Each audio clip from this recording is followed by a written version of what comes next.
Hi Vic, this is Junko. My question for you is spirituality. I would like to know what spirituality means to you and whether you think it is important to us. If you think it's important to us, then why so many people seem to be so disconnected from it? Could you help us understand from the astrological point of view and the Vedic point of view? I have one more question. Are there any similarity or difference between spirituality and religion? Thank you, Junko. So let's take your questions one at a time. First of all, what is spirituality? Pretty obviously, the root word here is spirit, which is a Latin root, which means the source of life. So this refers to consciousness, which is the source of life, which we describe in Sanskrit as Atma. And consciousness keeps a link to the body through something that we call prana, or might be described as breath. And so breath is also associated with spirit, the breath of life. Now with its first suffix, the root spirit becomes spiritual. So it just changes into an adjective. So it just means that it's related to the source of life. Now spirituality has a second suffix. It turns it into a noun. So now spirituality just means something that increases our relationship to the source of life, something that's very concerned with, or is all about our relationship with the source of life. So what is spirituality then? Spirituality are the ideas, the outlooks, and the practices that increase our awareness and experience of the ultimate source of life and our relationship to that. Your next question was whether or not spirituality is important. What is important and what's not important depends on your individual outlook and your interests. Somebody who's interested in chemistry doesn't find pianos very important. But somebody who's interested in music doesn't find experimental laboratories very important. But see, the thing is about spirituality, it's quite different than music or chemistry, because it's about the source of life, and life is at the essence of everything that you might be interested in. So spirituality is really at the core of everything. So spirituality is actually very important to anyone with any interests. But then your next question is, if it's so important, then how come people aren't interested in it? No one is disinterested in spirituality, but everybody has a different idea of what spirituality is. Everybody is interested in what gives them life. But people just have different ideas about what gives them life. And some of those ideas might not be recognized as spiritual. They might be recognized as conventional concepts of the source of life. You know, like many people see their health as a source of life. So they're very, very interested in going to the gym, doing yoga classes, eating right and all that stuff, dieting. That's their spirituality. That's how it manifests for them according to their concept of what the source of life is. Do people think money or power is the source of life? Because without it, you can't stay alive. And so their obsession and dedication to their career or to their marketing or sales or whatever, that's how spirituality looks through that lens. So you can see really what's very important is not whether or not you're interested in spirituality, but what your concept of it is. Because everybody is naturally, spontaneously interested in the core of their life. But how you understand what that core is very different. Now one could ask, well then what is the true source of life? According to the Vedas, the true source of life, the ultimate source of life is consciousness itself, which we call Brahman. Now this is why people are disinterested in this kind of actual deep spirituality, because they don't even see consciousness. They're not even aware of consciousness. Asking someone to be aware of consciousness is like asking you to look at your own eye. If you don't have a mirror or a camera or something, how are you going to look at your own eye? It's very difficult to look at your own eye. Similarly, our whole mind and body that we've created for ourselves is designed to focus our consciousness towards external objects, So we are not even aware of consciousness. We're only aware of the objects of consciousness.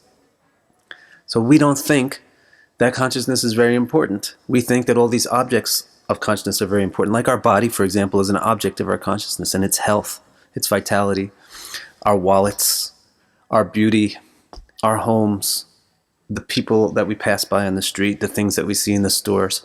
Those are all objects of consciousness. We think those are really important. We don't even stop to think about the importance of the consciousness who's giving importance to those things. We don't even think that consciousness is real. Some people are aware slightly of the importance of consciousness, but most of those people even still have a misconception that the interest in that consciousness will ruin their interest in the objects of consciousness. If I get into spirituality, then my sex life is going to go down the tubes. If I get into spirituality, then my business is going to go down the tubes. My marriage is going to go down the tubes. My career is going to go down the tubes. Whatever. So I think these are the two reasons why most people are disinterested in or oblivious to the true forms of spirituality, the accurate forms of spirituality. Because A, they don't even think it's real. They're so obsessed with objects of consciousness that they have no interest in the conscious perceiver. Or B, they think that if they become focused on the source of their consciousness, then their pursuit of the objects of consciousness will be ruined.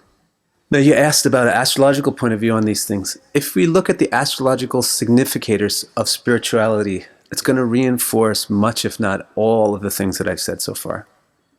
Think, for example, about the 8th house. This is one of the significators of spirituality, the 8th house. The 8th house is the source of life. That's what spirituality is. It's a focus on the source of life, spirit. So naturally, the 8th house is a very spiritual place. But the 8th house is where the sun sets. So the sun gets in your eyes. It's very difficult to see what's in it. It's very difficult to see into the 8th house.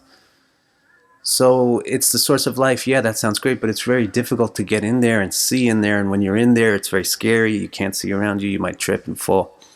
The 12th house is another significator of spirituality, right? Because the 12th house removes physicality. But again, the 12th house is where the sun rises. Right after the sun rises, it gets up to the 12th house and shines right in your eye, and you can't see it very easily. So you can't see into the 12th house very easily, just like the 8th. So again, it's very mysterious. And that's why both of these houses are always characterized as difficult houses, and they're very detracting from normal pursuits and normal affairs. They involve you in things which are unusual.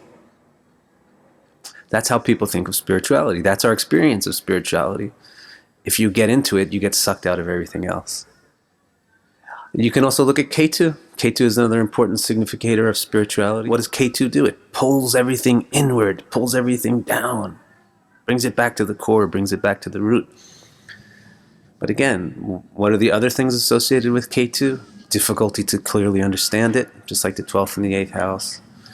And withdrawal from common affairs, just like the 12th and the 8th house.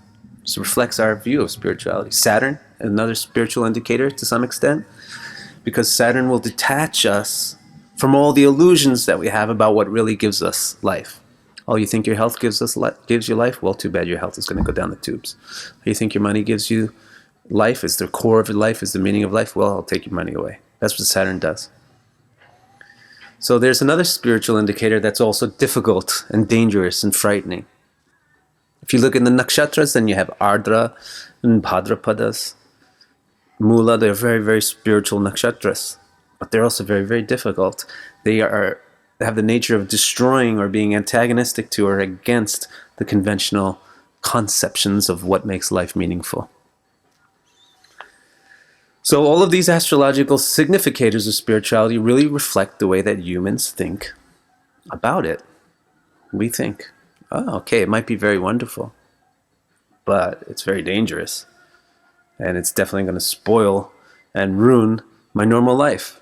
It's not happy on a normal level. It's not good for me on a normal level. Maybe it's good for me on some deeper level, but that's why most people aren't interested in it, because it appears frightening. And what people don't understand, why are they frightened by spirituality? Because they don't understand that if you have a chest full of diamonds, or if you have a bank account with $60 billion in it, then you really don't care if you win or lose in a Monopoly game. The people who are playing the Monopoly game, they care a lot whether or not they're going to win or not. And then they see somebody who doesn't care winning or losing the Monopoly game, and they think, this guy, he's ruined. He's not going to get Park Place. But this guy, who's not interested in playing Monopoly, is not interested in playing Monopoly because he has diamonds. He has $60 billion in the bank.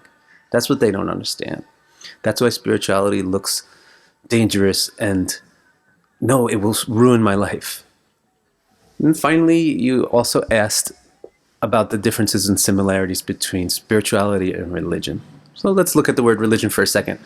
The root of that word is lig, another Latin root, and that lig means link, to link things together. So relig means to keep a link, to maintain a link.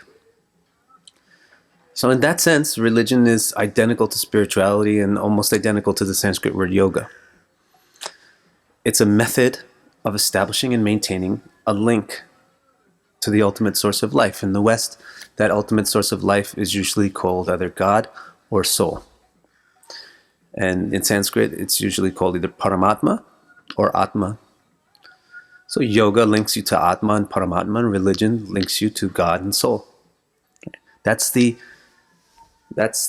high or true or deep meaning of religion. But lig, because it means link, it also means to bind. So relig means to keep things bound. So in this sense, religion doesn't mean maintaining a link or to divinity. It means being bound to rules. Observing the rules, being obedient to rules. That's what religion means. It can also mean being linked to the divine, but it can also mean being bound to rules. And that's the social role. Those are the two roles of religion. One role is spiritual and one role is social. Religion does have a huge social role. It's the original form of government.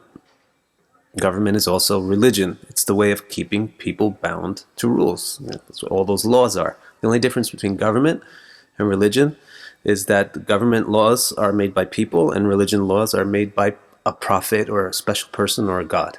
Otherwise, religion and government are exactly the same. Way to keep people following rules, which can be good or bad. It's not always bad. It's good to make people follow rules. They can cooperate. But it can also be bad. Keep them bound up, keep them tied up. We seldom see the true form of religion. Mostly what we see in religion is the social application of it for a devious goal, to benefit the head of a religious organization. Spirituality is equally, if not more, scarce. True spirituality. It's very seldom seen. Mostly what you see under the guise of spirituality is just some kind of fancy or ornamental version of an interest in health, like yoga, or an interest in prestige, like philosophy and becoming the most learned person, or self-importance, constantly focusing on yourself. So we very, very rarely see the true form of religion or the true form of spirituality. That's why Krishna says, Manushyanam sahasreshu kaschit yatati siddhaye. Yatatamapi siddhanam kaschin yomam veti tatvata. Which means, out of thousands of people, does even one strive for spiritual perfection? And even out of thousands of people who strive, does even one really understand who I am? So religion and spirituality can be the same.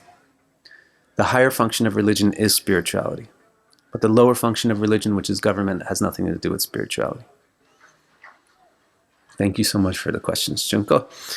Stay tuned for the next group of questions. I think the next one is going to be about death. So please subscribe to the channel and hit the like button. Let me know comments if you have any follow-up questions or things you want to say. I'd be happy to hear what you have to say or ask. Thank you so much. See you next time.